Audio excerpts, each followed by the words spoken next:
Insectopia. I am running just a little bit late, and my front camera has gone out just a little bit. Luckily, you can hear me, and you can see my hand. Now, yes, my Mr. Pleasing Fungus Beetle is up there right about now, but that's just because my microscope hasn't reset just yet. I do have a centipede for us today, although my centipede is not a house centipede. It is something called a stone centipede. So let me see. Doop doop doop doop. Now, here is something interesting. My stone centipede at this very moment is very much alive, but we're gonna be sketching it in ethanol.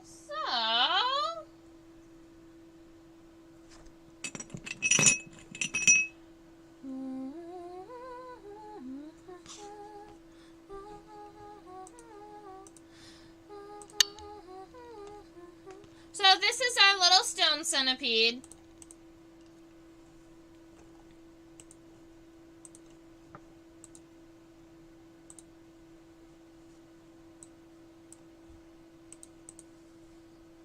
So this here is our little stone centipede. Generally, they are red.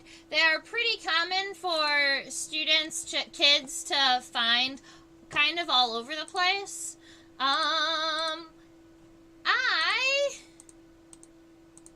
I have me! We're back! Alright, so this feels a lot better like a live stream because I've got my front camera back. Yay! Alright, so, Hashi had to quit and come back to find me. Yeah, unfortunately, I had set my alarm because I was taking a nap and then my alarm did not go off, but we're here now, so that's great. Prince Pleasing. Oh, like that, like the pleasing fungus beetle. Haha. Yeah, oh my god, it's still alive. You can't put an antenna in ethanol while it's cleaning its antenna. You're right. Stop cleaning your antenna, little friend. Maybe I should put it in ethanol off camera.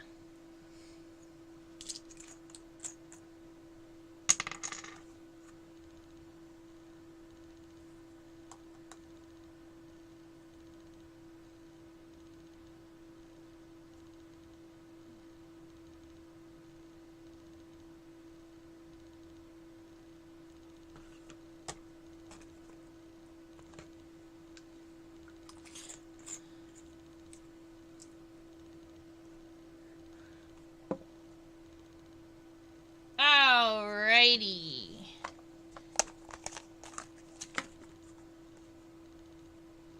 We have not previously sketched very many, insects straight out of, ethanol. But you can, and so we're gonna be getting our specimen here. I collected him outside just before this. Now, the issue is that with centipedes, I can't pin them.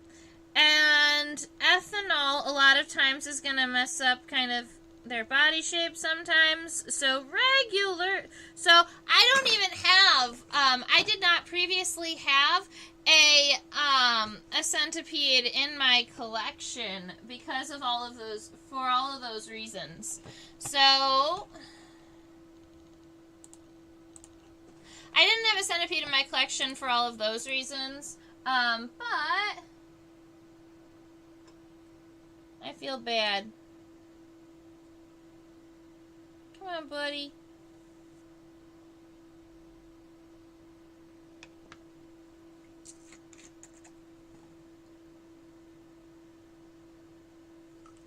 Hashi, you are one of the many people I have to send off an email to, and I do have a final answer for you. Yes, I'm going to be able to make it. So that is going to be a great time. I do still have to line up a couple of more programs, but I should be able to make it to California, which will be great.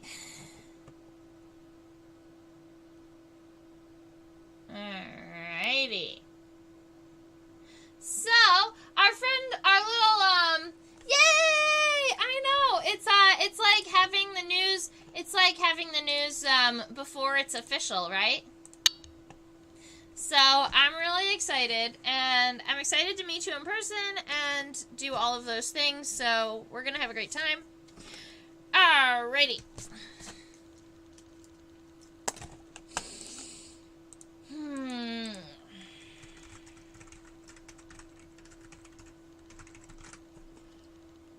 Alright, I just wanted to double check because stone centipedes are the common name for this insect, but I believe it is a...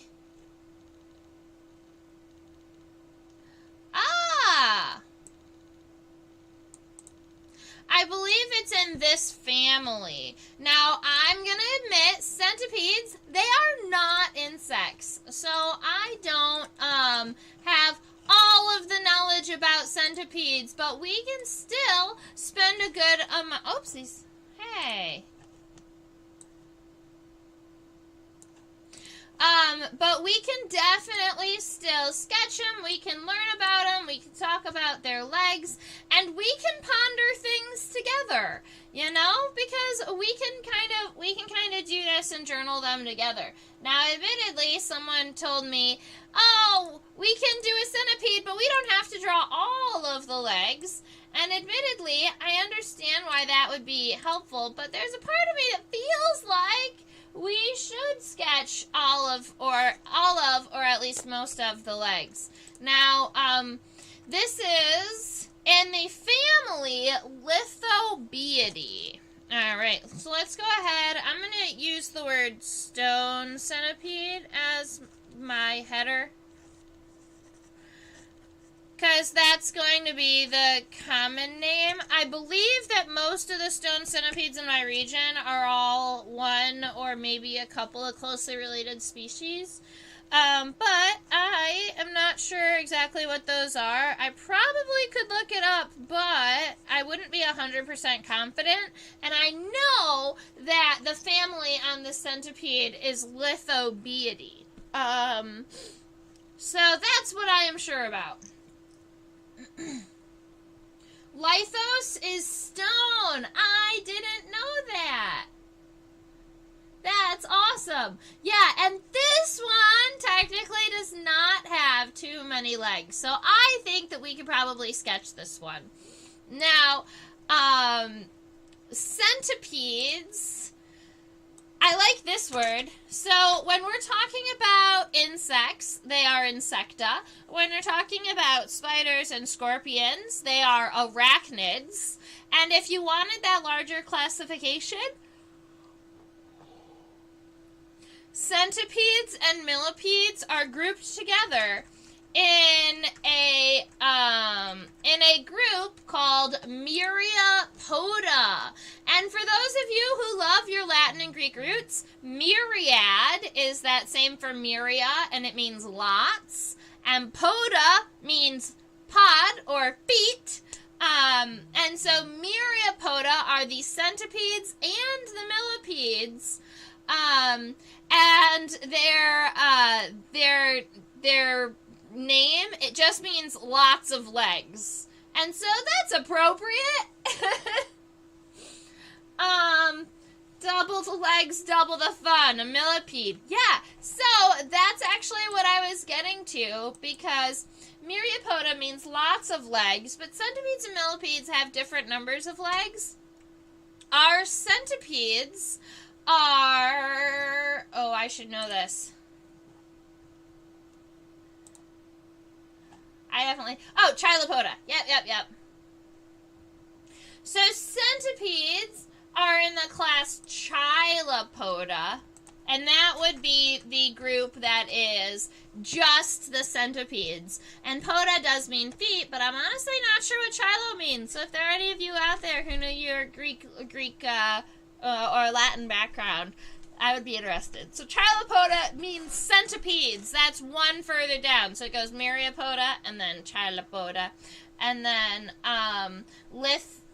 Lithobiidae is the family for ours right here. But I'm just going to write stone centipede on our paper.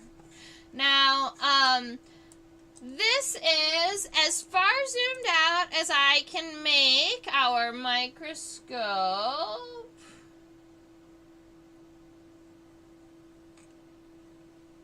Admittedly, I was kind of hoping that I was going to be able to keep the centipede in on the microscope for measuring, but actually, he's just a little bit long for being measured on the microscope. So I'm going to pull him over here.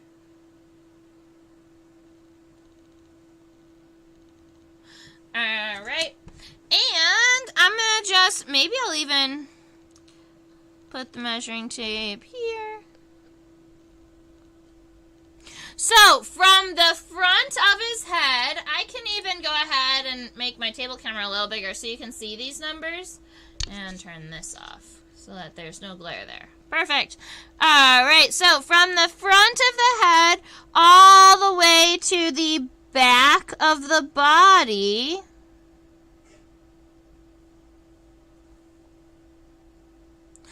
I would say it's about 2.3 centimeters. That seems to be approximately an average size for these centipedes. Oh, I'm sorry, what taxonomic class is, what taxonomic level is that? Chilopoda is a class.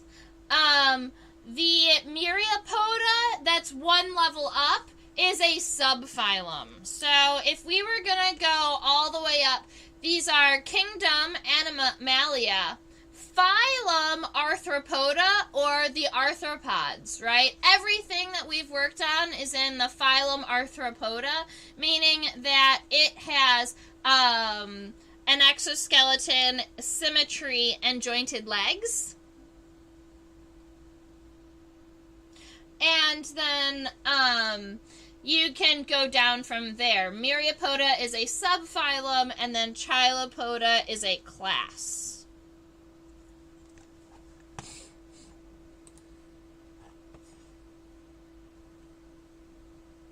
Hi, Caitlin.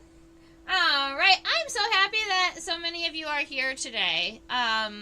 Very, very good. Now, let's see. I'm just going to be drawing my centipede down the paper here. So I could even maybe turn it so that its head is up.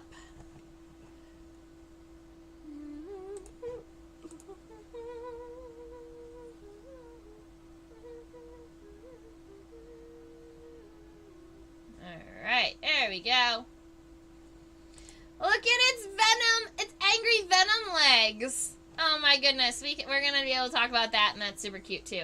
Alright, so our beautiful centipede, I feel like I'm going to want to know exactly how many segments it has. So what I'm going to start, I've never sketched a centipede before, so this is my first time with you guys. Now, I think where I want to start off is just giving myself the basic size for the head. As many of you know, I like to do a light sketch first and then zoom in and kind of go over some of my features. So, I'm going to start off with a fairly light head that I think is going to be approximately the right size. And I think that that's too big. We're going to have to shrink it down a little bit. That should be better. Alright, so I've got a head here that I'm going to be working with. And then I know that my specimen, I said it's about 2.3 centimeters long. But let me go ahead. I'm going to look under the microscope, and I'm going to count how many body segments my centipede has. Oh, look at how cool this is.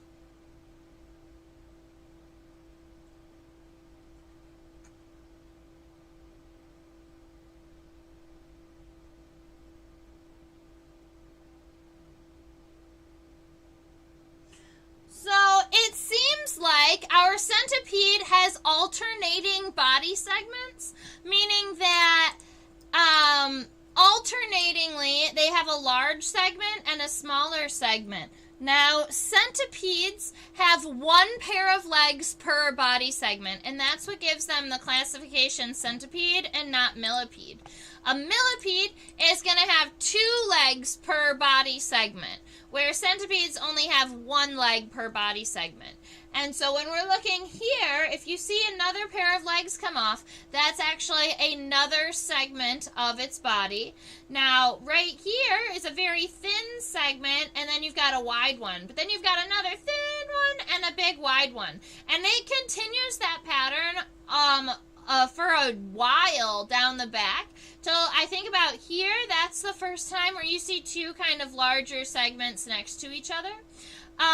But what I think I'm going to want to do is just go ahead and add them individually, because I thought I was going to add them and then make them all even, but not even all of the segments along its body are the same size. So I'll bring my paper a little closer to you. I've got my head, and then I'm going to just start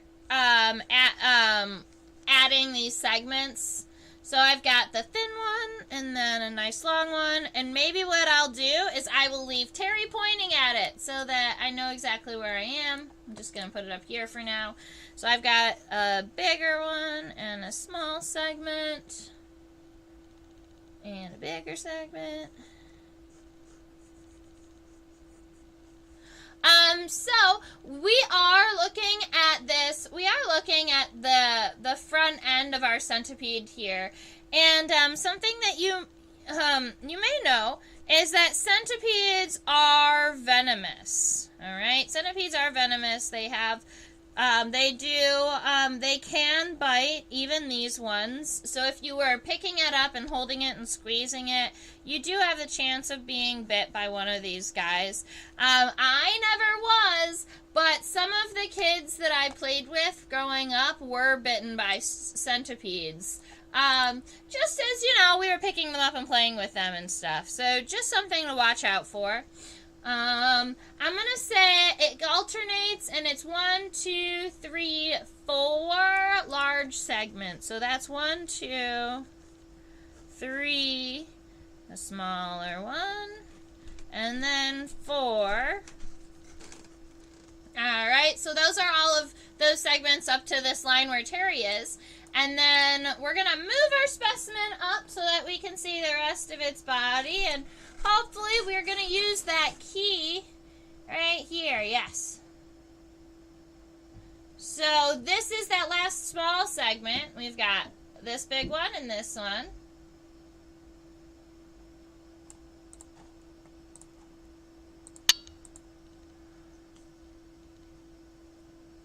Alright, so there's those 2 larger ones that are next to one another, but then you start alternating again, because you've got this little segment here,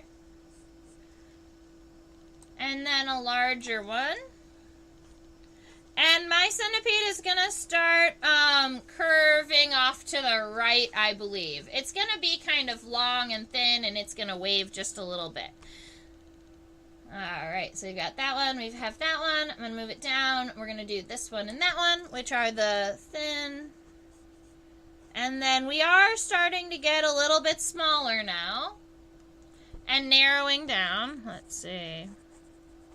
There we go. And let's go ahead. Let me look under the microscope and get us centered for the last handful of segments. let's see, 1, 2, 3, 4, 5, 6, 7, 8, 9, 10, 11, 12, 13, 14, 15. 1, 2, 3, 4, 5, 6, 7, 8, 9, 10, 11, 12, 13, 14, 15. Yes, we have a total of 15 body segments. There are 15 pairs of legs. All right. I just went through and counted. So if you go ahead and you count where you are. 1, 2, 3, 4, 5, 6, 7, 8, 9, 10, 11, 12, 13. I have 2 more segments to do. Now the last 2 segments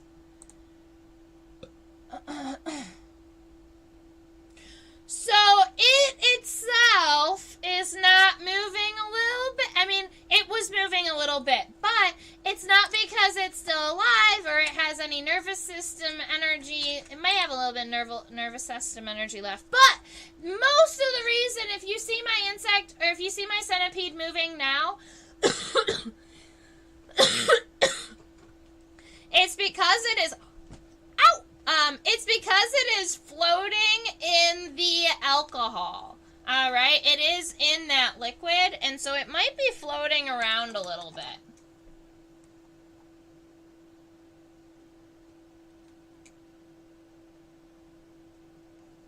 Welcome, Ryoma. There's a pair of legs off each thin segment and a pair off each long segment. Yes.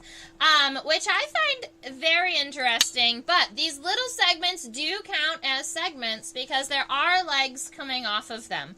Now I've gotten 13, and there are two more segments here. I could almost argue 3.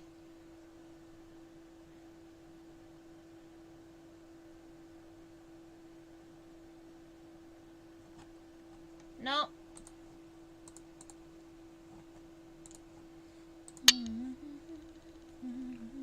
Alright, so I'm going to add 2 more segments here and call it a day. And then when we're adding all of the legs and things, I might be able, if I miscounted or anything, I'll be able to fix that.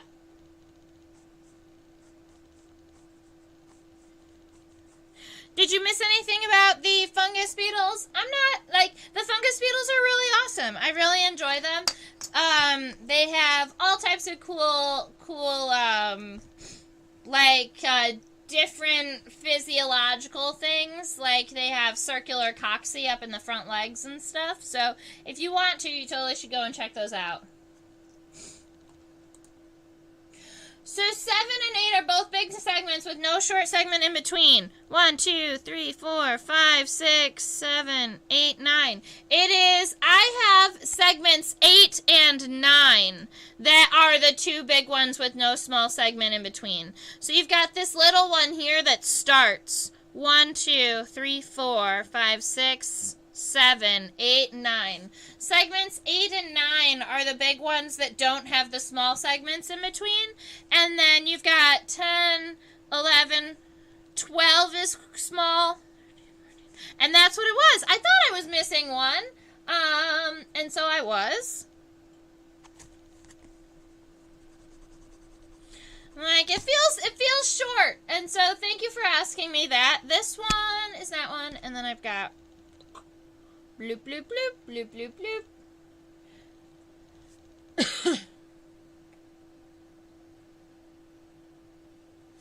Are those little wee Circe at the end?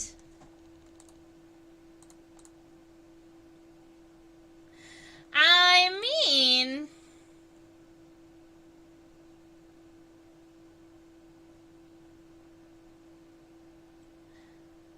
that's what it looks like, doesn't it?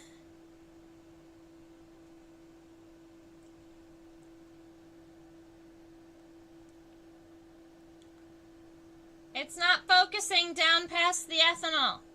Oh, I know.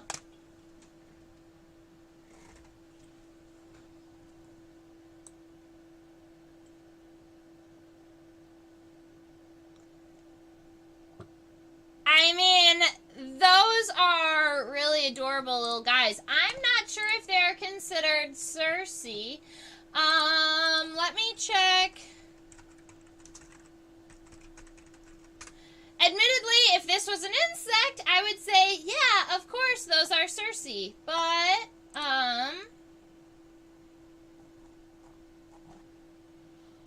they could also be used for mating purposes, which is why I wanted to check about morphology of the last segment.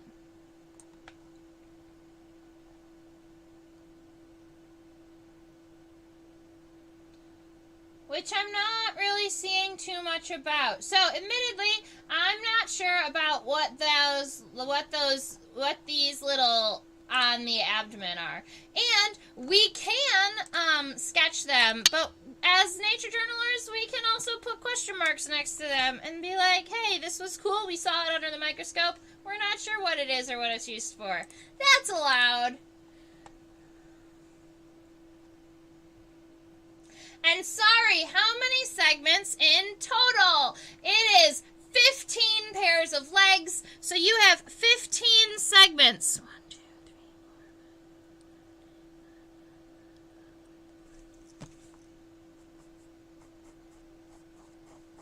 4, 15.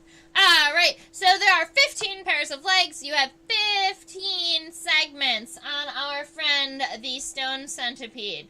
And now we're going to be able to zoom in and we're going to check out the head. We're also going to be checking out our antenna up here. I would consider our antenna long and straight, so you would call them filiform. Look at. Oh, this is so cool.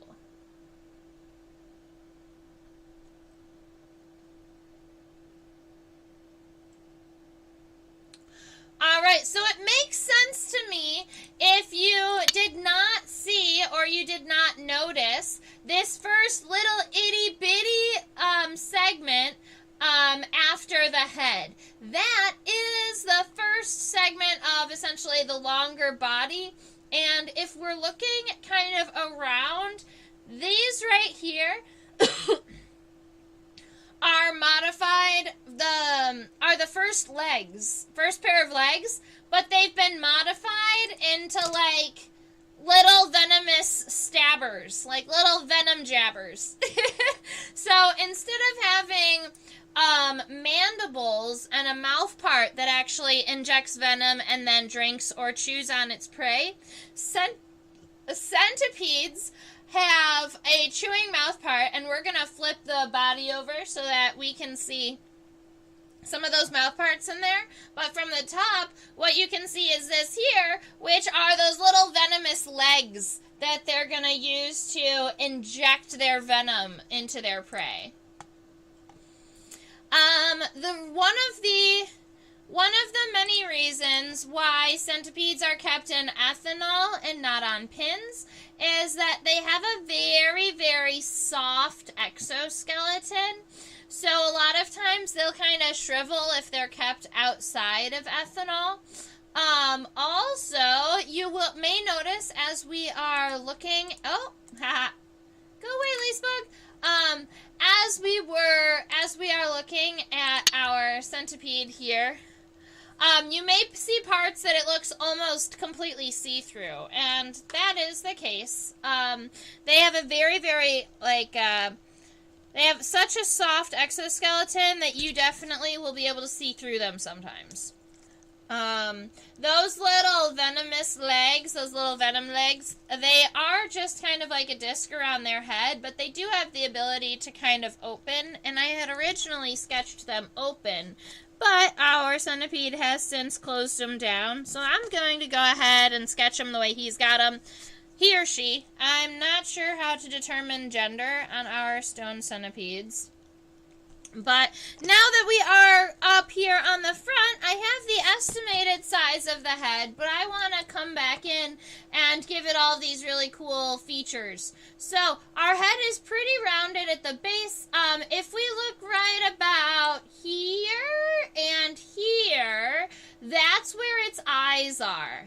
This darker region here. I think that we could even zoom in on the eyes.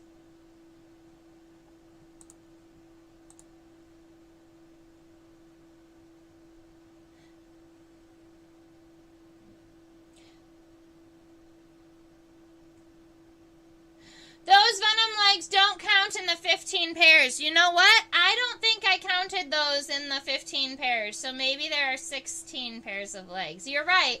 You're right. I don't think I counted the venom legs as a pair of legs when I was counting them. I would have to double check.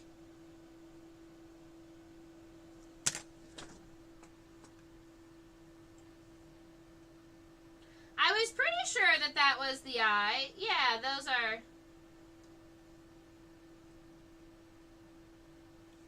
Yeah, so right there, those darker parts on the sides of the head, those are the eyes. Now, I was trying to get a little closer so we could see a little bit more of the feature of the eyes, but it doesn't want to.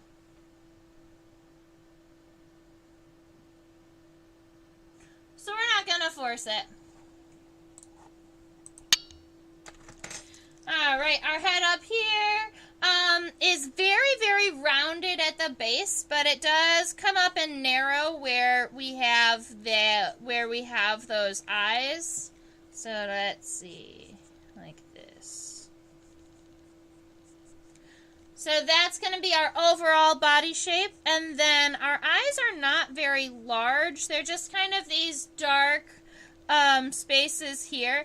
They do kind of curl around the edge though, so if we look at them underneath, I would not be surprised if we also saw kind of the continuation of some of those eyes from the bottom.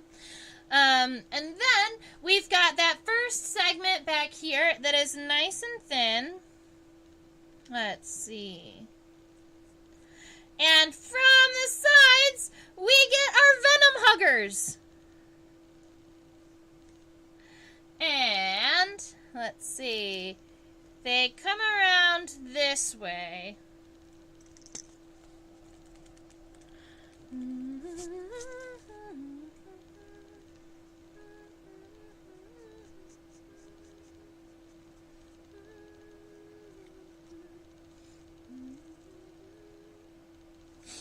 So we've got our two little friends here. Now we also have these nice long antennae. These are filiform antennae, but they instead of being more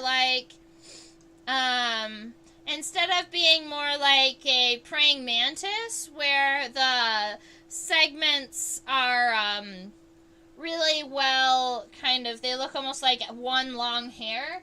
The centipede's filiform, or the centipede's straight antenna, are very segmented. You can see all of those individual segments, and admittedly, you probably could spend a long time sketching all of the details on their antenna. So I'm going to leave it here just for a minute so that we can start to sketch out some of these antennal segments. What I think I'm going to do for this guy is I'm going to take right about where the antenna should start, and I'm just going to kind of give myself a baseline, and then I'm going to run my segments along that line. That's going to help keep my antenna straight and kind of centered over a line. Sometimes when I don't give myself a line to work around, the segments end up looking like they're stacked funny.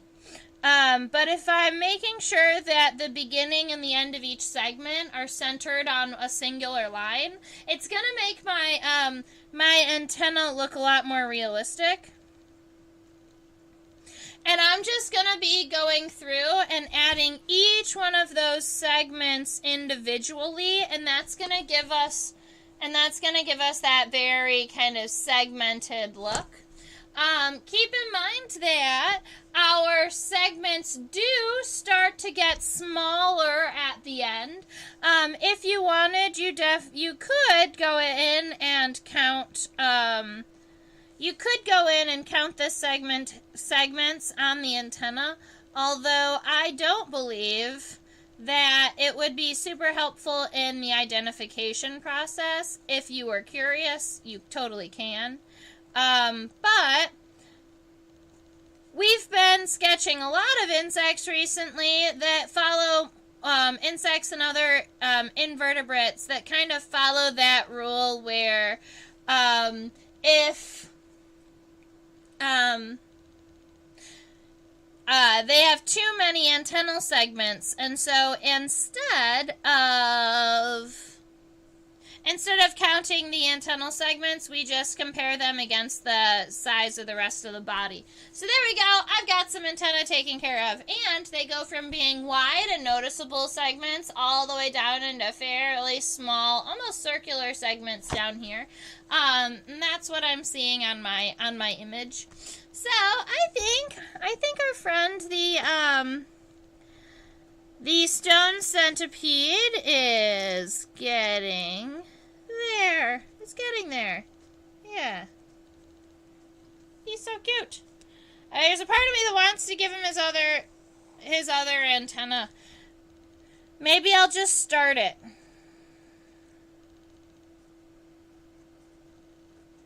Alright, I'm going to finish it. Sorry, guys. Give me a moment.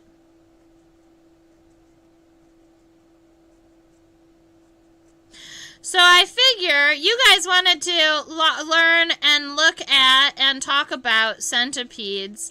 So I've got it. Actually, I just collected it today outside on my front patio about an hour ago. They are so common, I knew I could just walk outside and pick one up pretty readily.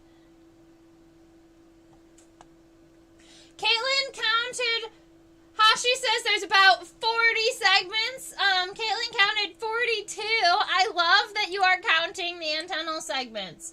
1, 2, 3, 4, 5, 6, 7, 8, 9, 10, 11, 12, 13, 14, 15, 16, 17, 18, 19.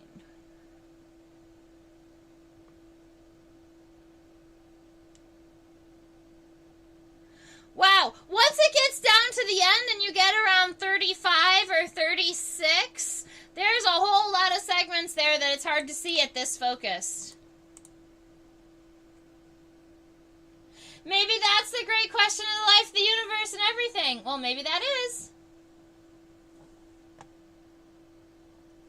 Alrighty, I think that I was missing a good number of chat. So I'm over here and I'm gonna try and catch up.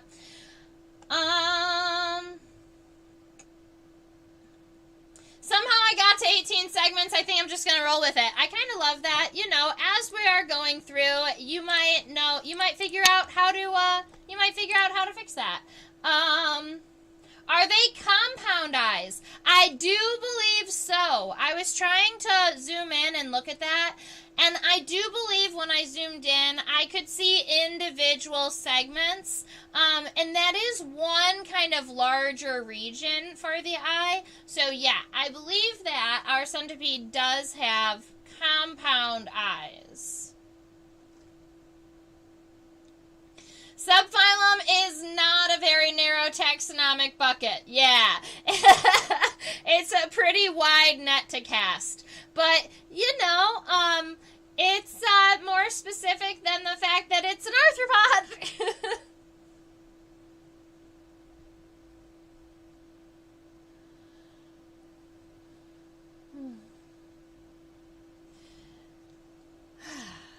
All right.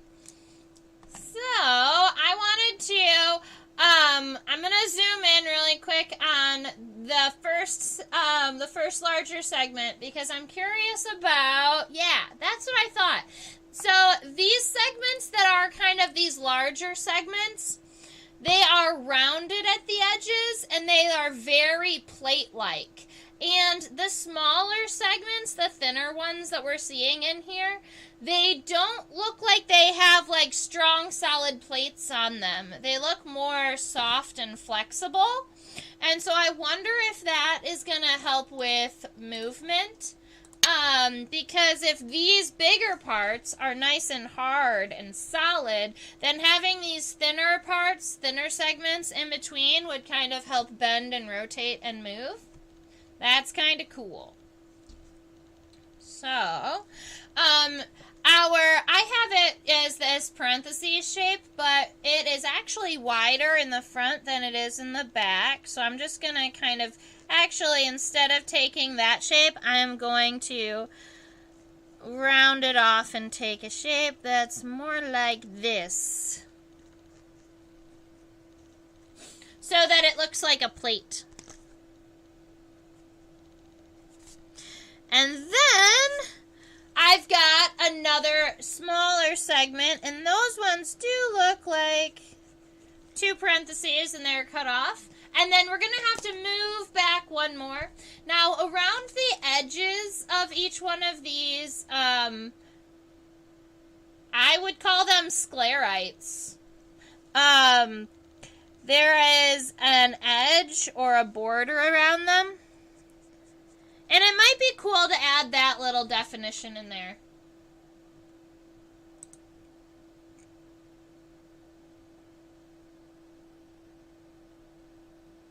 I guess you can't get a side view because it's pinned.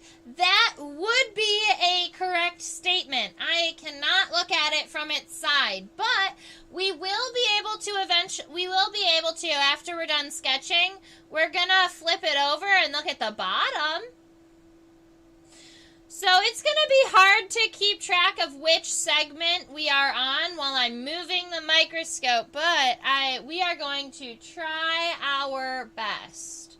So, this is 1, 2, this is our small, this is the segment that we are on right now. I'm going to, oh, where'd it go? This one. That's the segment we're on right now. So this first one was wide and almost looked like a half of a square, whereas my second one that's pretty large looks more like this full, looks like a full square plate here. And you can see now that we're looking at it that there are legs on the bigger ones and the smaller ones. So it's more obvious if you're looking at it from this way. We've got this segment, and it's very square, like a rounded square.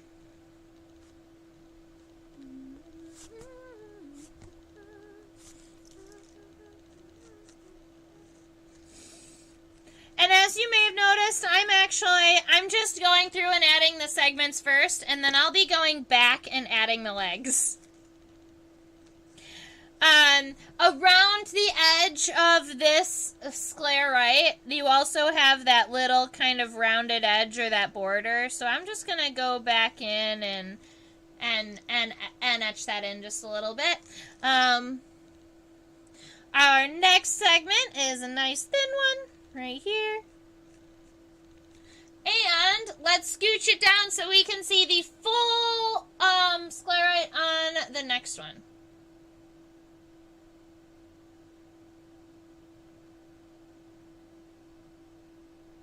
There we go.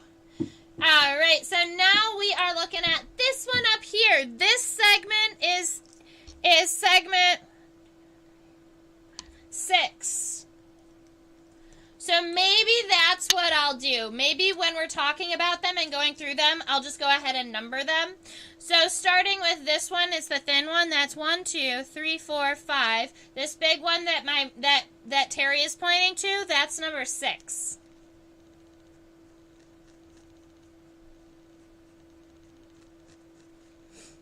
Numbers help with a lot of things. So I've got my nice big square. I'm going to go ahead and add some border, some edging to that, and call it a day. I'm actually pretty happy with how my centipede is turning out so far. just with these body segments. So let's see. The next one right here. Oh, this one is cool. Look at that. Maybe it is a plate. This one definitely has like a very thin plate here. And that one does too. Okay, so maybe instead of it just being soft flexy, those are very thin, long plates. Do they go underneath? It almost looks like those smaller segments are underneath the big ones.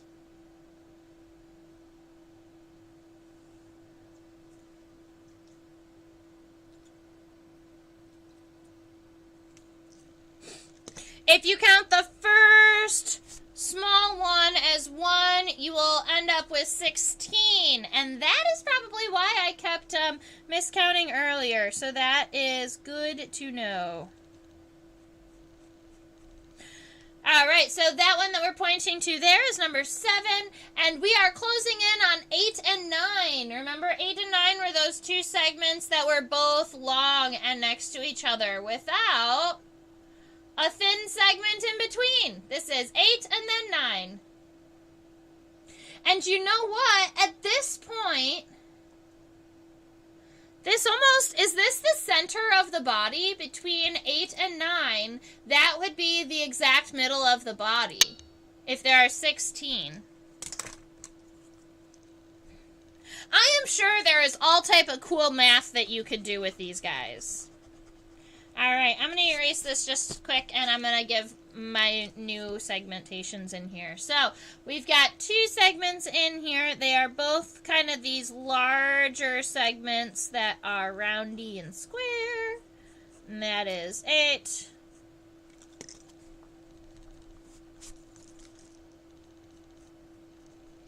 And then 9.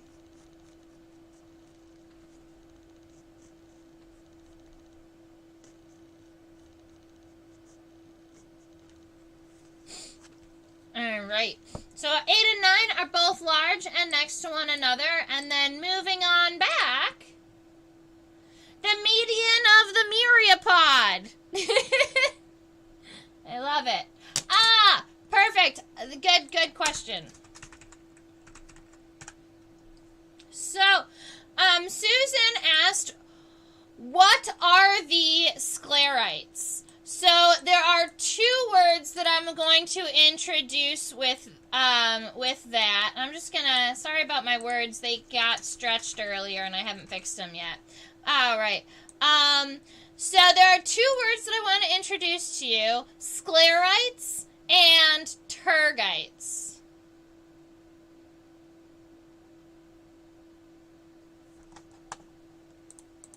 And I want to make sure that I'm not mixing them up. The sclerites are the ones on the top.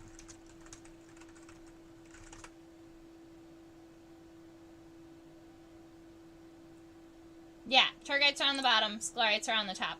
All right, so we are talking about the plates of the exoskeleton. So, a sclerite is the plate that is on the top of the body, and a tergite is a plate that is on the bottom of the body. So, if I was to flip over a beetle, for instance, and I could look at what we would call the abdominal tergites, and that is the exoskeleton plates on the underside of the body. So on our centipede here, the sclerites are these individual plates. I would say this plate is one sclerite. And then when we flip it over, we'll notice that there's a whole nother row of plates on the bottom. And the plates on the bottom are called the tergites. In between the plates, you do have something else. There is a word for the soft, flexible parts in between the exoskeleton, but I'm not sure I remember what it's called. So that's what a sclerite is, and how I'll generally use it. All right, so this was 8, and these were, I would say, segments, or I could say sclerites in this case, 8 and 9.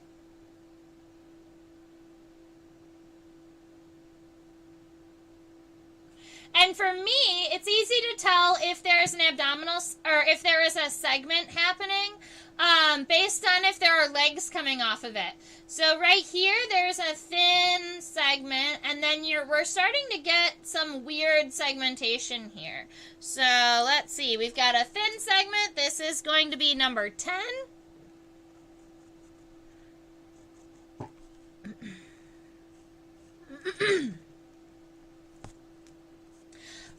Then we have this one here that's number 11, and it is really long. I would almost think that it's almost a little bit longer than some of our other segments that we've had, even the other big ones.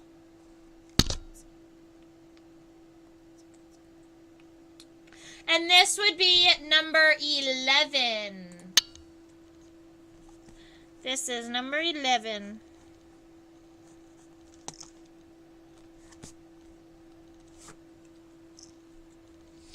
All right, moving on back, this small one right here is 12.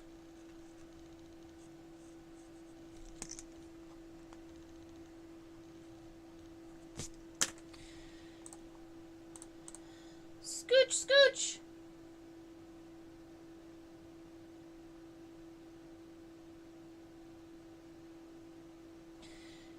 So this one is 13.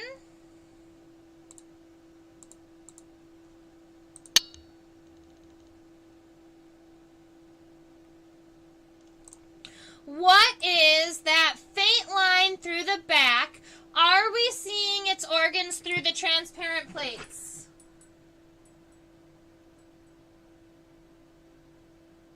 Yes.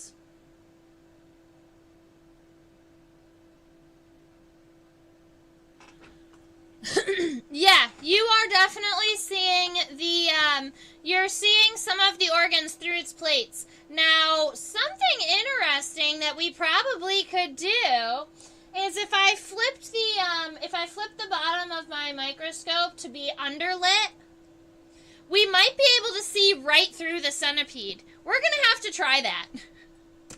After I want to get the body parts done, and then I'll go ahead and I'll pull out the clear tray so that we can bottom light our centipede and see what happens. Let's see, what number was I on? 1, 2, 3, 4, 5, 6, 7, 8, 9, 10, 11. I'm technically on 13, and I believe this one was 13.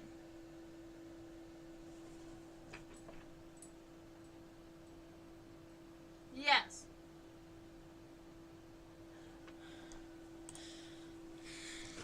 Alright, so 13 is also a fairly large plate. I'm going to be erasing from here on because, admittedly, once it got to the end, I had lost track of where I was. And so I just figured I would fix it when I got back here. So we're here. 13 is here, and if we look right about here, the 13th segment does kind of come to a fairly abrupt end rather than kind of rounding out like some of the other segments. This one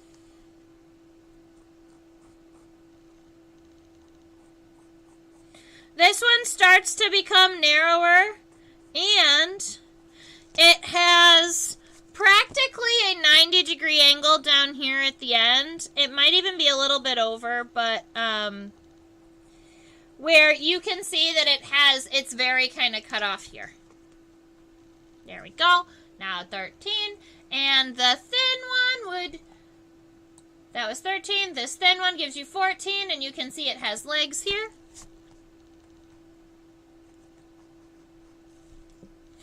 And then that would be 15. So you are right. We are going to be closing in on 16 legs. So that was the thin one. And this is a larger one. I think that's really cool. I had always assumed that the stone centipedes had equidistant segments. I don't know why I assumed bat, but I definitely did. And so going ahead and looking at our centipede and seeing the fact that they alternate like this, I think is super cool.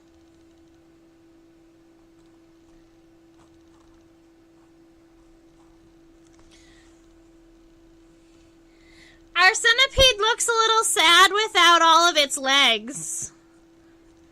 He looks like a... Without the antenna, if you were just looking at his body, he looks a little bit like a glowworm.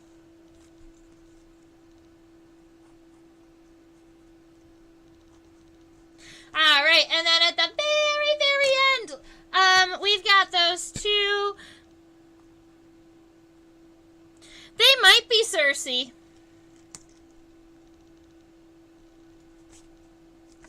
I need to Google, do centipedes have Circe? Alright.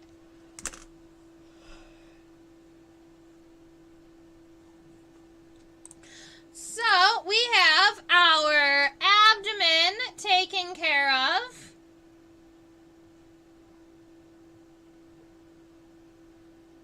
Now, I say abdomen. I don't think that's the name of its body. Because those are legs. They might just call it the trunk of the centipede.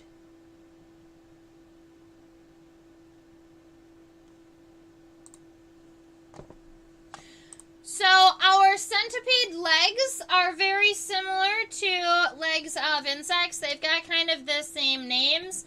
You do have a femur and a tibia and a tarsus and a tarsal claw, but before the femur, you also have a pre-femur, which is a little bit different than the average insect leg. Average insect leg does not have a pre-femur, and before that, they've got the trochanter, and then I believe the base is going to be considered the coccyx. Yep.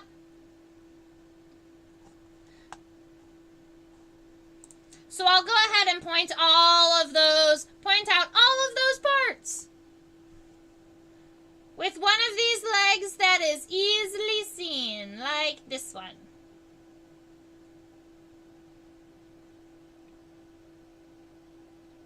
So, it's almost easier to count our... It's almost easier to count our leg segments from the tip. This final segment right here in the end that's nice and sharp and pointed, that is our tarsal claw. So if you come one up right here,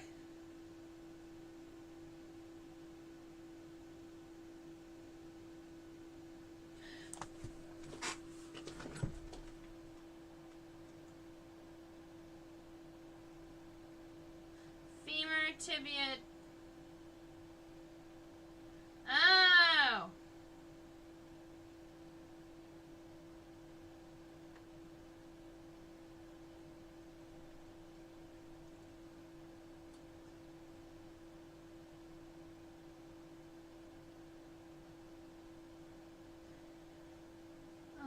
Tarsi. Tarsal claw. Tarsi. Tibia. Femur. Profemur. Coccyx.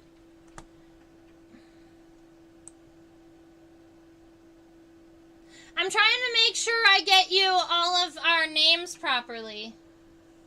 Do all legs except the venom legs have the same structure, just different sizes? Yes. Every leg should have the same structure. That's why I'm trying to find one leg that is really kind of easier to see, to show you the different segments. So each one of the legs has its own length, but they all have the same parts.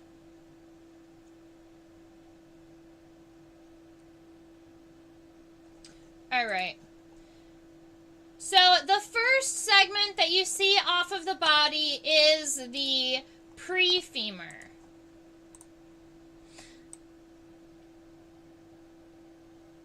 Yeah. So this one right here is the coccyx. That's going to be our hip bone. All right. Underneath the coccyx, kind of connecting our coccyx to this segment here, there is a trochanter, but it's on the bottom, so it's a little bit more difficult to see. So from the top, you've got the coccyx.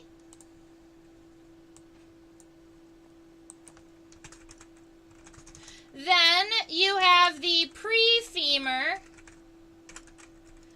And then all of the normal insect legs. You've got the femur, the tibia, and then the tarsi.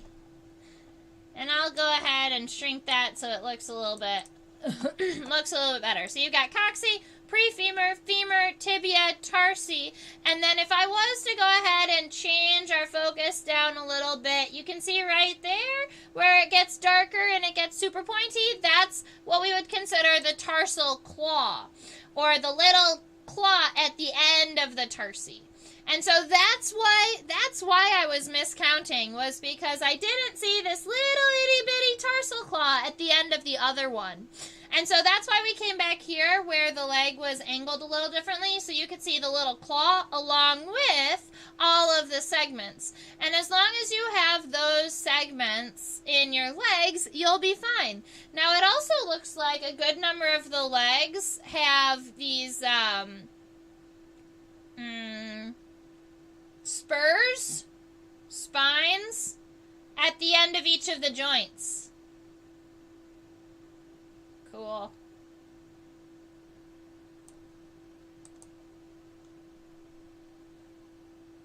Less light. Alright, so I'm going to get us all focused in, maybe zoomed out a little bit so you can see the length of the legs. I think now that you know the basic structure of the legs, what's going to be most helpful is to be able to see a bunch of them all at once so you can see kind of how they're positioned. You can tell me I'm wrong. If there's a better way, if you want me to be closer and focus on different things, just let me know. There's at least 3 spines on each joint. Awesome.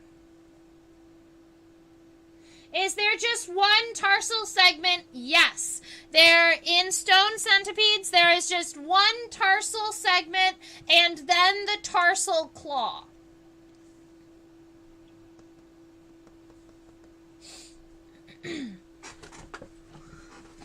I have a magic bag with all of my extra pieces for my microscope and extra lights and things that, just in case if I needed to replace, or different types of lenses.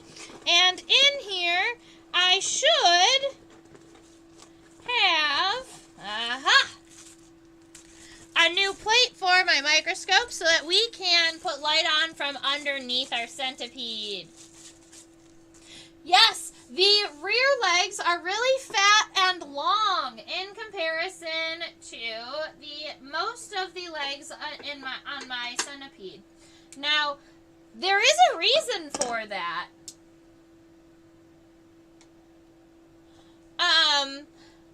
My centipede wants to confuse you. It wants the back side of its body to be, to look a little bit like the front side. So I'm backlighting our centipede a little bit because I want to see if we can see through its body.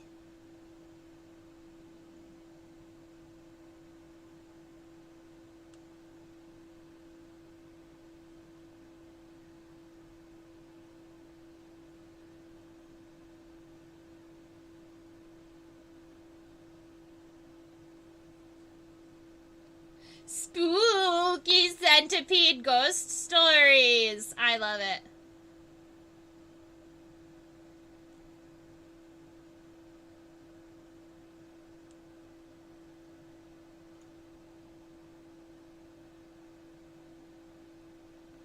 When you're underlighting, the lighting can be a little bit tricky. Bottom lighting. When you're bottom lighting, it can be a little bit tricky. I was hoping to be able to find a happy middle ground background and to be able to kind of see through it a little bit. It does look pretty spooky, though.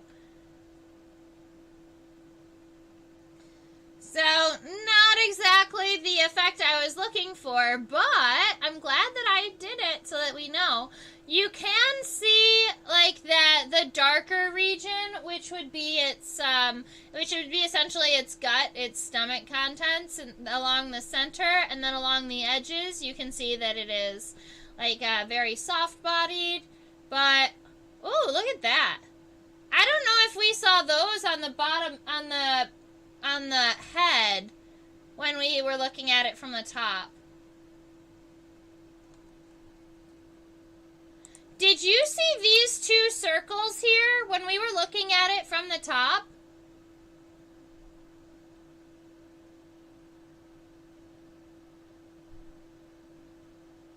That's kind of cool.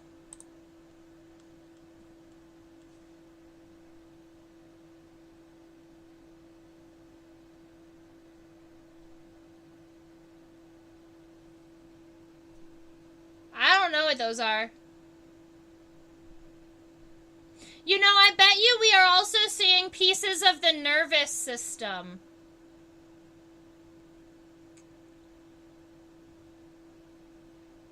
For sure.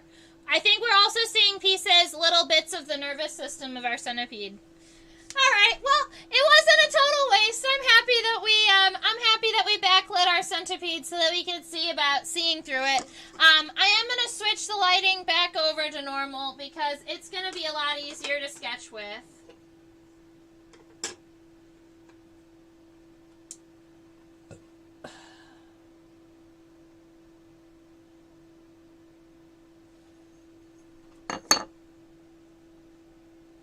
And the trident in its head. I did see that. That was pretty nifty.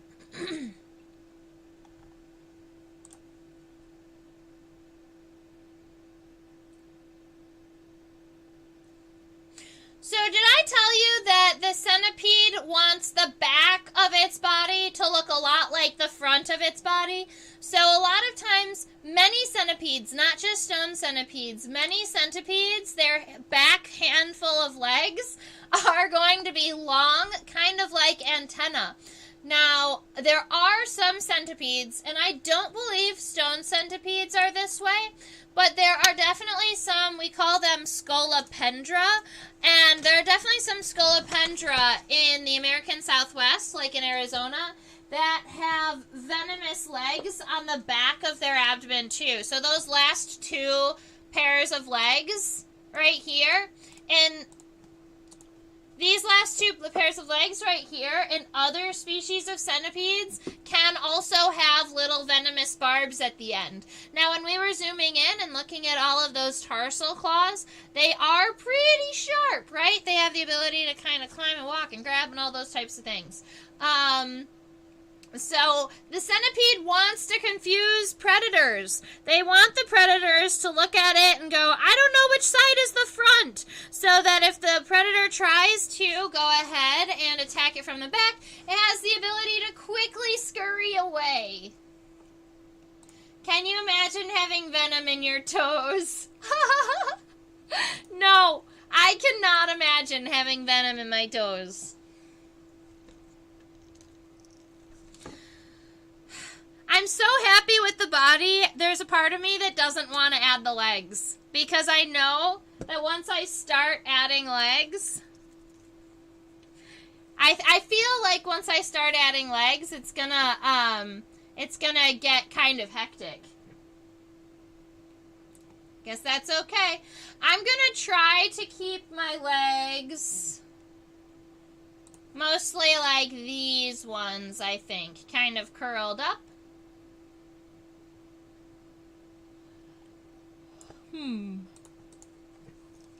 Let's see. We have coccyx, femur,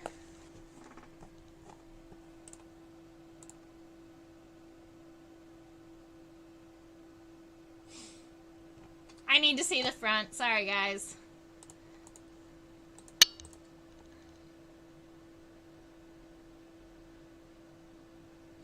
On the the second to last leg, do I spy 5 segments after the coccyx? Let me go and check.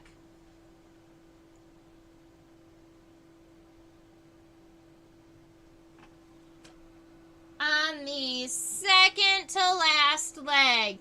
Thank you for keeping me on my toes.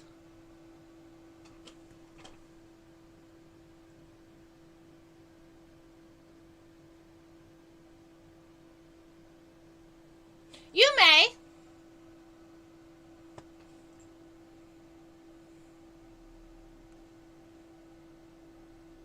We might be seeing a bit of the trochanter. So that's why I'm curious. I'm going back to check in on it. Need more light. Need more light. There we go. All right, let's see. Coccyx, prefemur, femur, tibia, tarsal claw. Yep.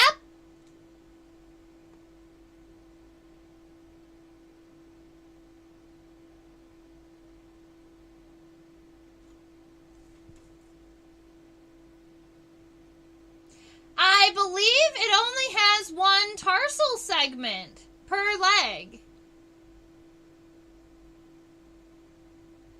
But you are totally right. I think that there's another segment in there.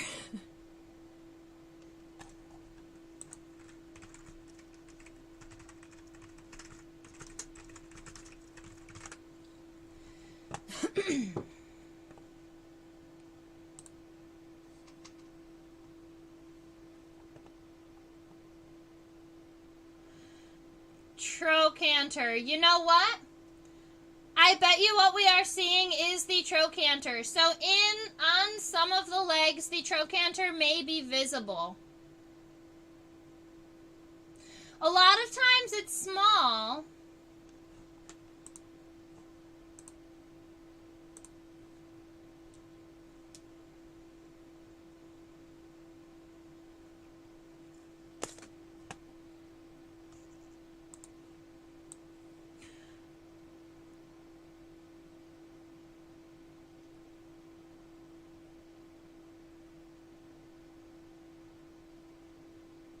So if we were starting from the bottom and we were using the same formula that we were using for the other one, we've got the little claw, we have the tarsi, then we would do tibia, femur, profemur. That would put this one,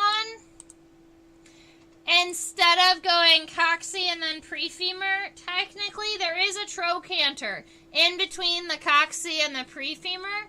But I thought that they were so small that generally you're not going to see it. It's very possible that in these back legs, these ones that are expanded, the trochanters are expanded to make them look like they have a whole nother extra segment. That's just too many words. So I'm going to erase femur, tibia, tarsi.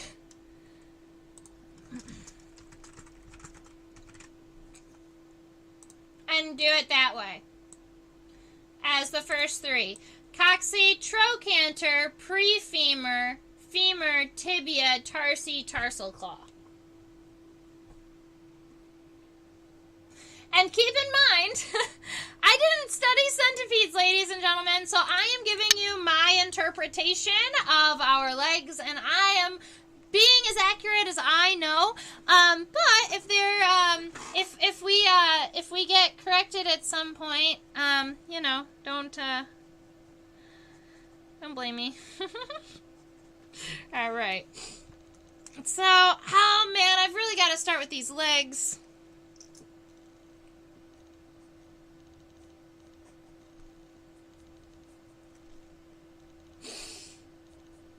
I kind of don't want to. Oh no.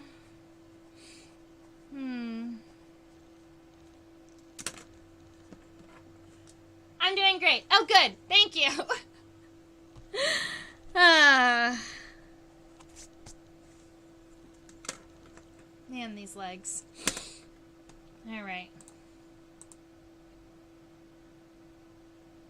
See, and that's what I was going Susan, because the other question on my head was, it could have been just a really long tarsal segment, but after looking at it, there were definitely joints. And because there are joints, and I know technically the legs do have a trochanter, and that some of them are expanded in a meaningful way, that would be my best guess. That would be my go-to guess.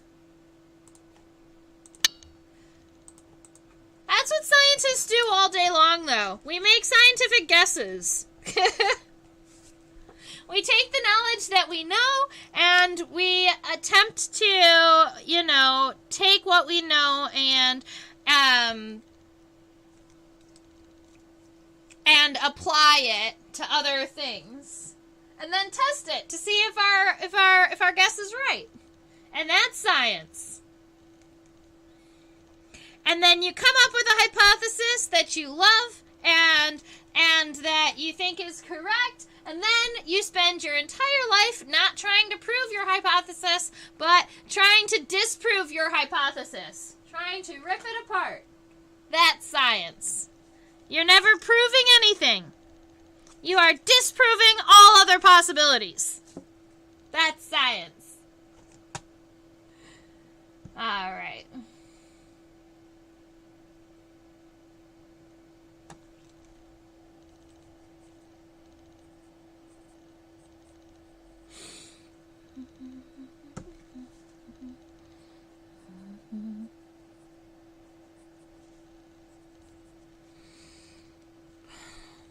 Coxa, profemur, femur, tibia, tarsi, tarsal claw.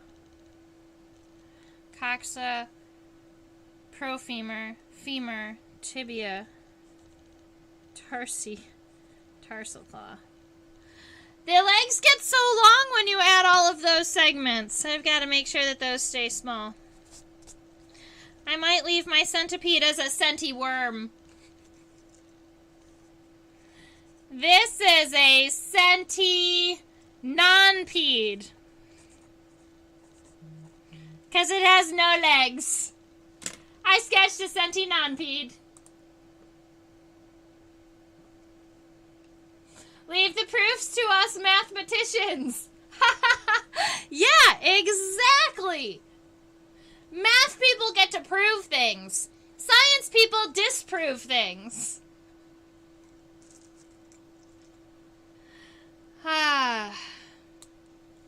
Alright, so I want to get I'm making jokes about my sentient non-pede, but what I think I'm going to do is I'm going to go back in and I'm going to give my centipede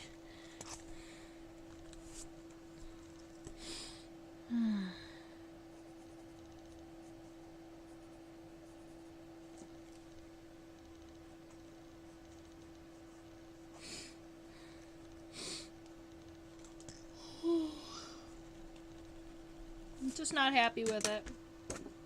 Not happy. I'm going to zoom in on one of the legs and see if I can get myself to be happier with my leg sketches.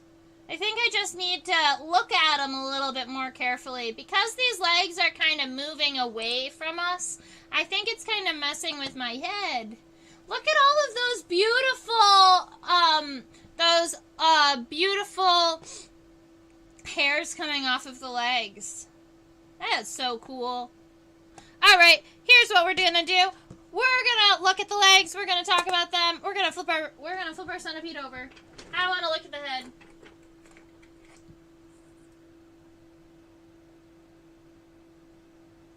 Good night, Hashi!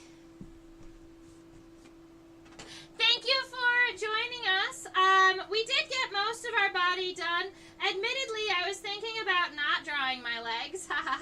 So I'm flipping the specimen over. I want to see the bottom of its head so I can show you guys the bottom of our venom jaws. There we go. That is what the bottom of our head looks like.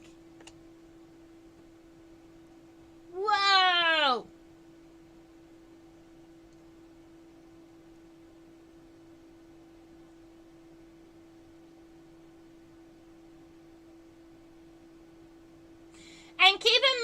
it's not all the bottom of the head, right? These are not jaws. These are the first pair of legs. And these actually do have the same segments that all of our other legs do. This little triangular thing down here, that's the trochanter. All right, that's that little kind of notch in between the coccyx and this big segment right here, that is our prefemur. Then we have femur and tibia and then tarsi. And, you know, this is a super sharp, venomous leg. Now, if we look closer in here, you're going to have these little things in here. They look like mandibles. So those are what we're going to be chewing and swallowing with. And along here, it almost looks like a dental ridge. But I believe that is... I was thinking that it might be the bottom jaw, but it might be the front of the coccyx of these legs. That's really cool, though. I'm happy that you guys got to see that. And so each one of those legs, even though they just look like large, like venom guys, they do have the same segments. Yeah, the venom legs do have segments. Very cool. And get this, looking at our legs from the bottom might actually help us with the parts. This is what I wanted to show you. Oh, cool.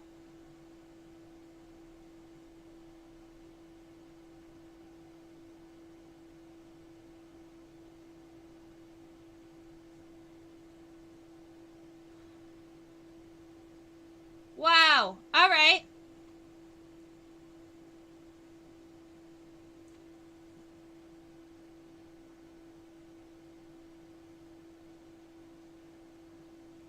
Flipping him over may have proved us wrong or correct. Look at this. This first segment that we were seeing coming out from the side of the body, it's not the coccyx. That is the trochanter. It's extended. So yes, that back leg that we were looking at that looked like there was an extra segment, that was because we actually could see the coxal segment. All of the other ones, they've been hidden underneath. You see this square right here? That is the coxa. I know that from looking at it. That's definitely a coxal plate. So right here, that would be our coxa, which means this first segment that's visible, sorry about that, that is our trochanter. So if you go trochanter, prefemur, femur, tibia, tarsi, tarsal claw, then all of the legs make sense again. So I'm glad we got to flip it over and check that out.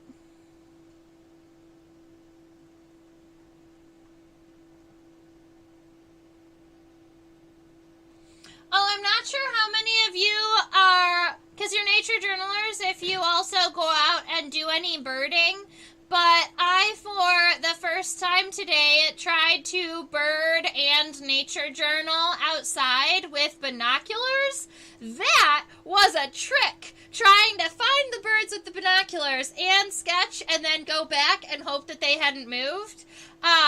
You have to go really fast to sketch birds in real life. But I was sincerely enjoying it. Oh, back to the head. I want to see the mouth parts. I can do that.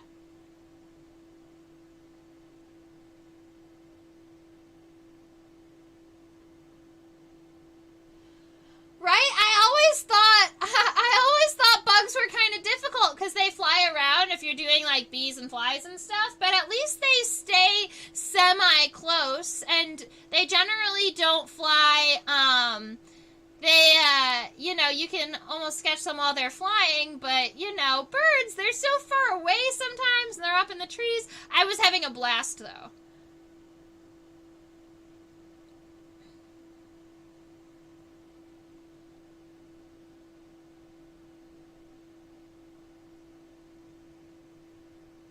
Jack Laws has some great tips for quick bird sketches. I'm definitely gonna start practicing a little bit. I built myself a little nature journal for at work at my nature center I'm at, so I'm gonna start kind of sketching the birds that come to my window quickly.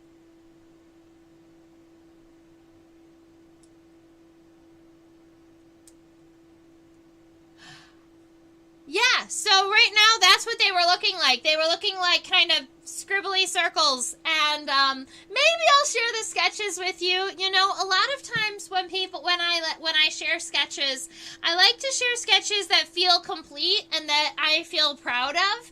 I'm just not so proud of my bird sketches yet.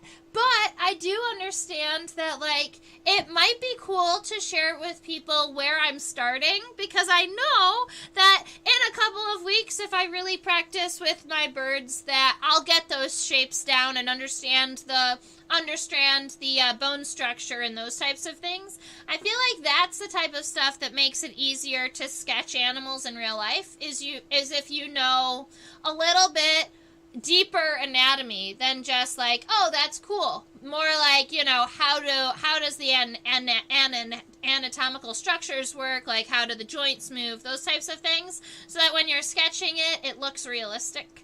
So once I get all of that figured out, then I think my birds are going to look a lot better.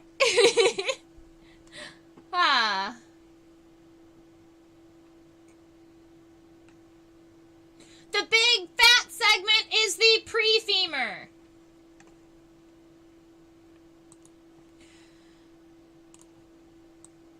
This little triangle down here that is right here, and there's another one right here, that is the trochanter.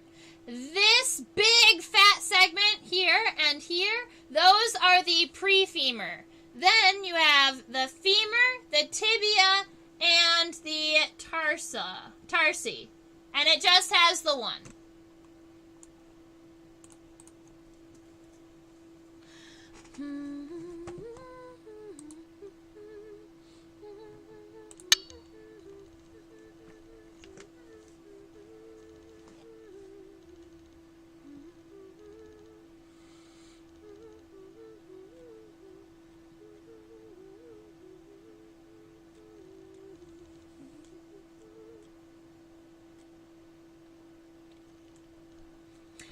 Oh, yay!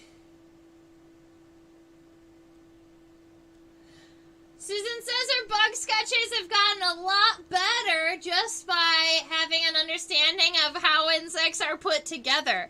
I think that's what we're going for here, right? It's not only to, you know, be able to sketch things that we're looking at closely that aren't moving, sitting here under a microscope for us, but the ability to come back in and to take what we've learned and to bring it outside and to start seeing some of those features in real life.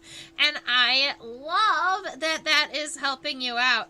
I also had a student come in, I believe it was yesterday, that was taking a true scientific illustration class in university and used these live streams to help her start, you know, understand anatomy and structure and things. And I thought that was just the coolest. Now that we've been sitting here looking at the bottom of this head for a while, it's made me want to sketch it, so I'm just over here sketching this. This makes more sense to me than the legs. My mind isn't wrapping around, and I'm not sure if you guys recognize this, but would like connect with this. But sometimes, you know, I get like drawing blocks. Like, it doesn't matter how many times I try, I'm just not exactly happy with where those legs are right now. So I'm just not going to worry about them, and I'll come back to them. No reason to stress out over them, and no reason to waste time on them.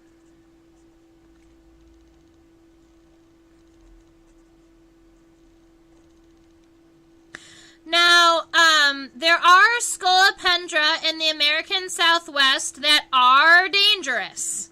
All right. A although this centipede, the stone centipede in the family Lithobiidae, is generally not going to be considered like it has venom, but it's not medically significant, all right? It could hurt. In theory, you could be allergic to their bite, to their venom. So if you're allergic to other venoms, I would say definitely be careful if you try and pick up a centipede, or just don't. Just don't pick centipedes up. Millipedes are a much happier and nicer option because millipedes don't have any venom. Millipedes are poisonous, though. So if you are handling and touching a millipede, make sure not to eat it and not to touch your mouth after you are handling it. Because there are some millipedes that do produce cyanide. And there are millipedes that do produce chemicals that, can hurt. So if you're handling millipedes, don't lick your fingers. And during the next zombie apocalypse, don't try to eat millipedes. Eat centipedes instead.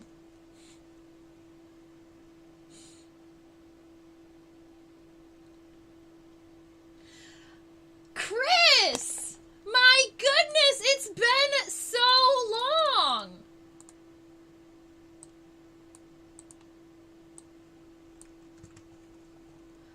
I hope you are doing so well. Now, here is something great. I don't know if, Chris might have been a minute since he's, recently hung out in the chat box, but back in the day, back in 2014, maybe?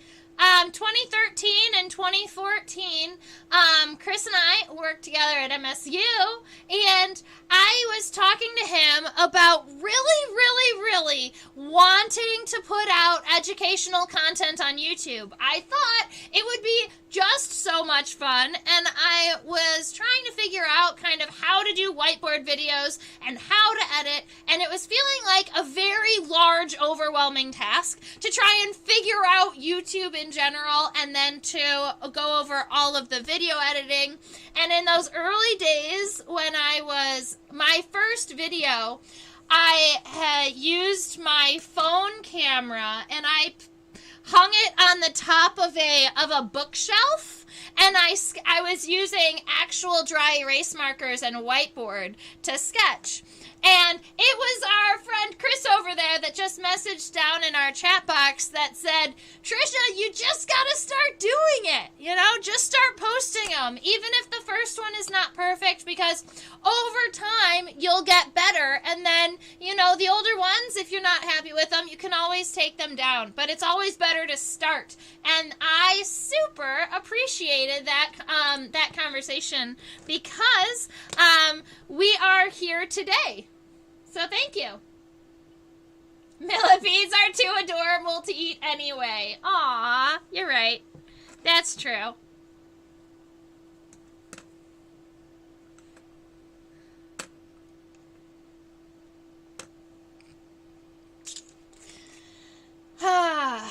Alrighty.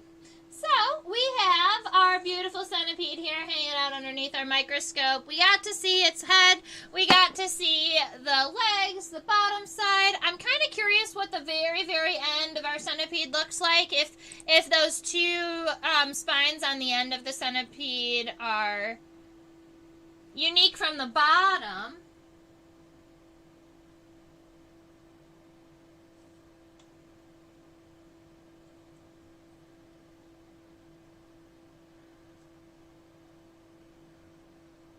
Well, they are. How cool is this? This has to be reproductive.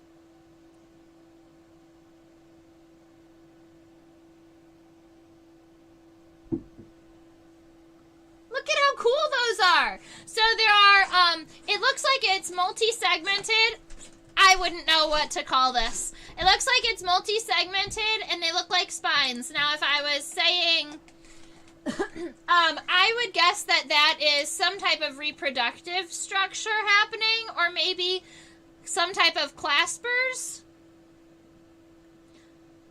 I love that they've got the two spines on the inside and then kind of the double spine on the outside, where there's a large spine on the outside that kind of splits in half and splits into two.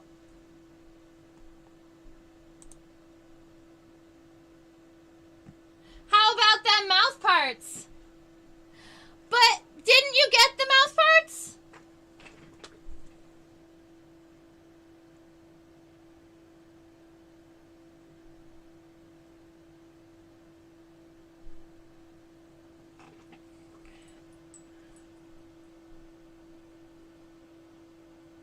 Susan, so I'm not sure exactly what you mean if this isn't the mouth parts you're looking for.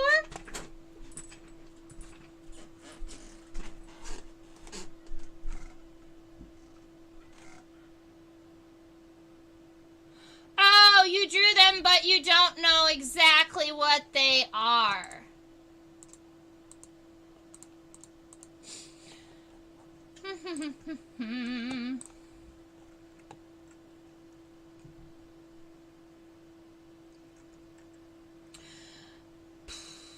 I was hoping to get you...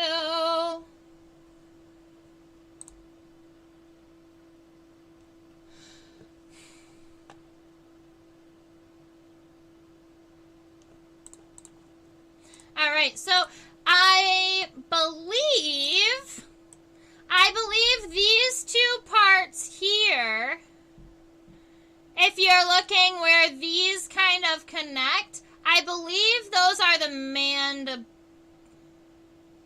I believe these two pieces here are the mandibles. That's what they look like to me. And then if we see inside of here, there almost looks like we do have maxillary palpi, which are essentially centipede mouth fingers.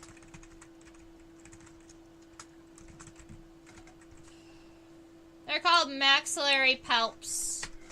I don't know why I called them palpi.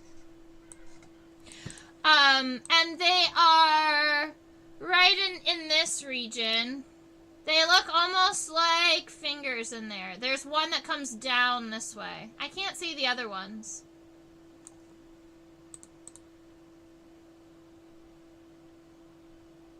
What are the dark spiky things? Okay, so that's a question I can answer. I believe the dark spiky things are the front of the coxal plate. So I believe that is just the front of. We're looking at right here. This is the coxy from here all the way around. The left and the right coxy. So up here, I believe that's just ornamentation that is on the leading edge of the coxal plates. But if you look past that, we're going to see very similar mouth parts to insects that insects have. So they do have mandibles that chew and swallow their food. That would be what meets in the center. They do have palpi. They actually have 4 palps. So if you can see them, but I can't. But if you did see them, they have 4 palpi. I believe it's 2 maxillary palps and 2 labial palps. And they should have an upper and bottom lip, a labium and a labrum. A labrum and a labium. But I was having a hard time finding those. So that's what I was curious about too. What I was curious about is if it had a bottom jaw that we could see. Because it's possible that the labrum is kind of hidden back behind or maybe underneath that expanded front pair of legs.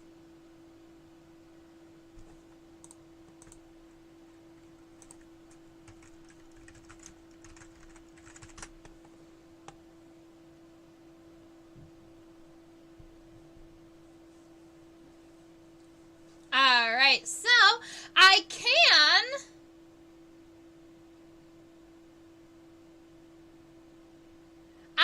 give you one more bonus word that I've not given you yet. And I wanted to make sure that it was a correct word. I believe that those front legs are called chelipeds. Calipeds?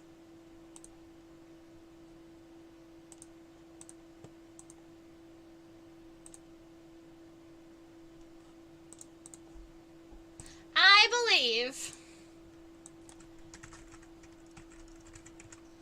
that front pair of legs that also has venom has a special name, and I believe they are called chelipeds.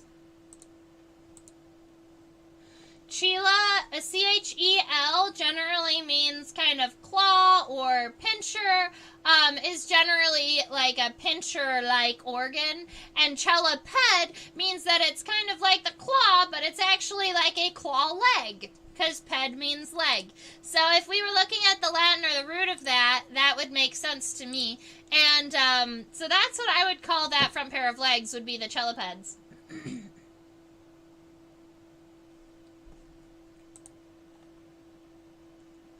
Susan, I'm sorry. You got a big question mark. You see some palps maybe, and maybe some mandibles. What are those lines of dark spiky things? So I believe that they are ornamentation on the front side of the cheliped. That's what I think that they are. I don't think that those have a function in the mouth. Unless the function was just to hold their prey so that they didn't get away. Because if you imagine kind of grabbing onto something with those front legs, with those chelipeds, you might be pushing up against that region. And if you think about like a praying mantid's raptorial front legs, you might want a series of spines or a series of hardened projections that you can kind of hold the insect against, or hold the animal against, so that it doesn't move. So if I was going to guess at their function, I would say that might be a reason why you would have them. But I don't think that they're part of the head. They look to me more like they are a front side of the cheliped, or a front side of those venom legs.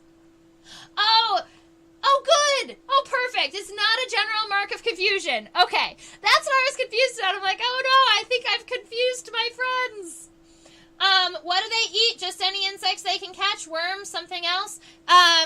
Anything that they can eat. Anything that they can catch. They're gonna be found underneath rocks, underneath logs. This one I found on my patio underneath a log that was getting ready to be burned. So they're gonna be eating any other insects that they can catch and eat. I don't think that they're gonna eat worms. Those seem kind of slimy. Centipedes also are going to, if they can't find a living thing, some of these smaller centipedes, like stone centipedes and especially house centipedes, they will every now and again, instead of hunting live prey, they can feed on insects that are already dead, as long as they are freshly dead. They're not there to eat the exoskeleton, right? But if there is like a cricket that is freshly passed away, they will go and still feed on it, even though it's dead. But a lot of times they're going to be finding crickets, beetle grubs, and then it just depends on the size of the centipede, because you can have the really big desert centipedes, and they can take down lizards and snakes. But our little stone centipedes, they'll probably just be at maximum taking down like a full adult cricket, would be their biggest size that they would take down. Good morning, Chaos!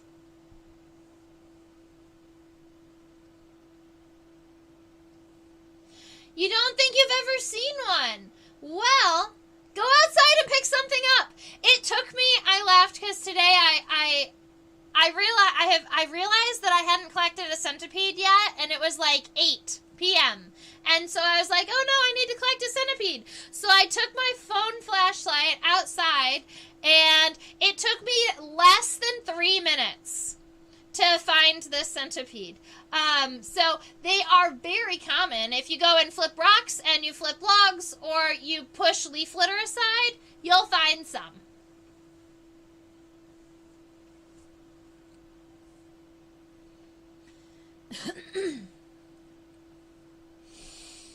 Where they would catch bats. Oh my goodness. Yeah. So they, centipedes can be pretty aggressive. And there are centipedes that are medically significant. This one and centipedes here in the Pennsylvania region are generally non-medically significant. But in Arizona, the big desert centipedes can like cause liver function problems and stuff. They can like mess with your organs because their venom is so powerful. Oh, Chaos has a pet house centipede. Aww. See, this centipede is just a small stone centipede.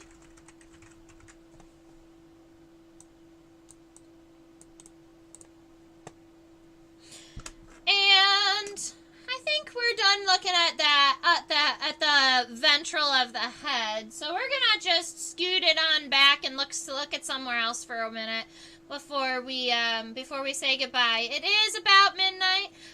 So we are closing in on the end of the stream. I know there are a handful of you that just got here, so I'm so sorry about that. House centipedes are absolutely beautiful. Now, there are so many people out there that believe house centipedes are scary, and my sister is one of them. I collected so many house centipedes for her growing up. She would put little cups over them, and she would yell for me, and I would have to go and collect the house centipede and take it outside. Now, the house centipedes, I feel like they have a lot longer legs, so it would be really interesting to get one of them underneath the microscope to see about their leg segments too. The fact that centipedes have an extra leg segment in comparison to insects, that they have that profemur in addition to all of the other ones, is kind of awesome. Let's see. Yes, back to the butt! All right. You know, that might make sense. Yeah, so you may not have centipedes just because there's no food for them to eat.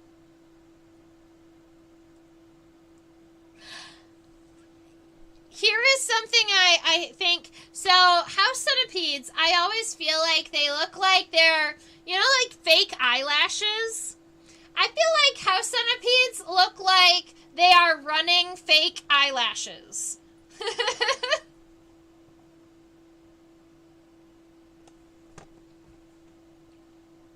Chaos, do you know? You seem to know a little bit about centipedes. Do you know anything about this spiny, awesome contraption on the end of my centipede's body? We pondered it for a moment, but then we let it go. It makes them less scary. Exactly. All you have to do is imagine them being little eyelashes. I love it.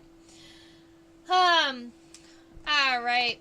I am pretty happy with today. I'm so happy that I also got to say hi to some bonus friends that came and joined us. Thank you so much, everybody, for joining me and staying in chat.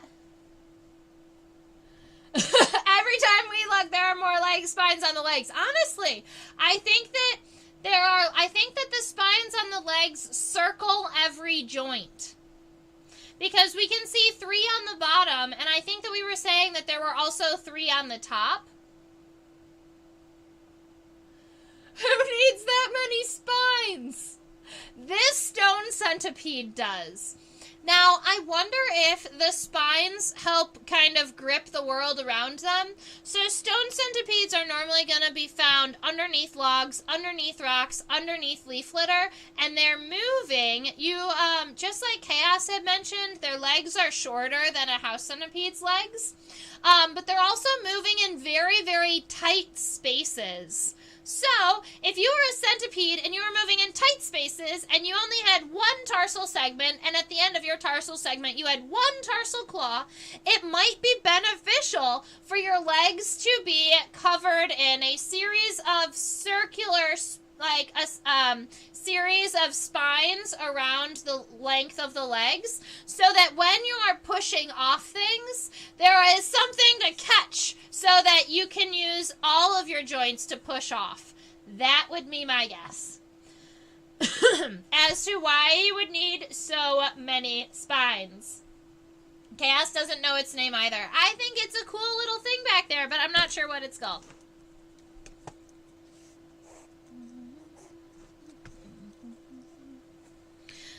I'm going to just take a moment to sketch the back of the abdomen because I am actually, the more I look at it, the more I like it.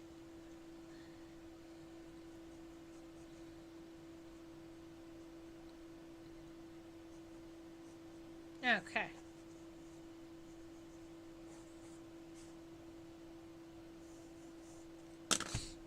Perfect. Perfect. So, all right, that is the centipede for today. I hope you all had fun sketching and learning and chatting about centipedes. I hope that I was able to introduce to you at least a handful of more words or new phrases for our beautiful friend here. We also got to go over the taxonomy of centipedes in the beginning, which is kind of fun and cool. So I'm going to switch over to my live stream closer. Now, thank you, ladies and gentlemen, so much for hanging out with me today. I super appreciate it.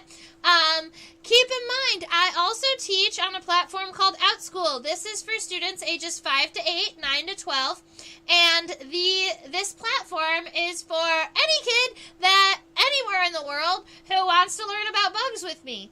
And we teach on Zoom, so all of the students get to also meet each other, which is really cool because they get to meet other bug lovers from around the world. Now, I know when I was growing up, I was kind of the oddball in the group because I liked bugs, and I just had to convince the other boys to, like, collect bugs with me. But they didn't end up being entomologists. When I was growing up, I didn't really have my own, like, little group of bug pals, other than when I started going to Michigan State for bug camp. And so OutSchool is an opportunity for students to meet other bug lovers all around the world, and they get to talk about their pets, and I always hear about their pet jumping spiders, and their pet praying mantids, and all of the cool insects all over the world, and that makes me happy. So join us and hang out. There's actually a link in the description box that if you follow it, you'll get $20 free from OutSchool to take classes. All right. If you go, that is just a reminder to make sure you subscribe to my YouTube channel. We put out videos regularly. I've been live streaming every single day in October for Invertober. I've been having a blast. Today was day 28 of Invertober. We only have 3 days left. And one of those days is going to be a collection show-all, where we're going to be going through all of my drawers. You're going to be able to look at things. We're going to talk about them. I'm not going to be sketching that day, but you can, if you would like to sketch really quickly as we're going through, and keep an idea of maybe which insects you want to recommend we sketch. Because once you see what I have, you'll know what we can move forward and sketch.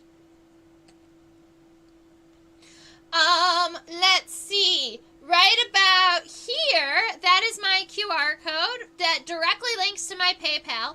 I know there are a good number of you that have already and regularly do donate to Insectopia, and I super duper appreciate it. It really, really does make a difference in my life and the life of my collection.